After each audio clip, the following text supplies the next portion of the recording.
எல்லாருக்கும் வணக்கங்க. இப்போ நம்ம எங்கே இருக்கோம்னு பார்த்தீங்கன்னா இத்தாலியில் தாங்க இருக்கோம். இத்தாலியில் ட்ரெண்டோ அப்படிங்கிற ஒரு ஏரியாவில் இருக்குங்க. இங்கே வந்து பார்த்தீங்கன்னா வீக்கெண்டில் வந்து ஸ்போர்ட்ஸ் ஃபெஸ்டிவல் நடந்துச்சுங்க. நான் போன வாரம் வந்து ஒரு வீடியோ போட்டிருப்பேன், ஒரு ஷார்ட் வீடியோ. அதோட தொடர்ச்சி தாங்க இது வந்து பார்த்தீங்கன்னா. இங்கே வந்து நிறைய விஷயங்கள் பார்த்தோம். என்னென்ன விஷயங்கள் பார்த்தோங்கிறத நான் அடுத்தடுத்த வீடியோவில் போடுறேன். வீக்கெண்டில் வச்சுருந்ததுனால இங்கே வந்து மக்கள் கூட்டம் கொஞ்சம் அளவுக்கு அதிகமாகவே இருந்துச்சுன்னே சொல்லலாம்.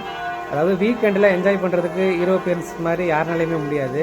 நம்ம இந்த மாதிரி விஷயங்கள்ல அவங்கள்ட்ட வந்து நம்ம நிறையா கண்டிப்பாக கற்றுக்கணும். இந்த ஸ்போர்ட்ஸ் ஃபெஸ்டிவலில் பார்த்தீங்கன்னா வருஷம் கரெக்டாக வந்து சம்மர் சீசன் முடிஞ்சு வின்டர் ஆரம்பிக்கிற ஸ்டேஜில் போடுவாங்க அப்படிங்கிற மாதிரி நாங்கள் கேள்விப்பட்டோம். சரிங்க, நான் அடுத்தடுத்து என்னென்ன பார்த்தேங்கிறத நான் அடுத்தடுத்த வீடியோவில் போடுறேன். நெக்ஸ்ட் இன்ட்ரெஸ்டான விஷயங்கள் சந்திக்கிறேன். டாடா, பாய்.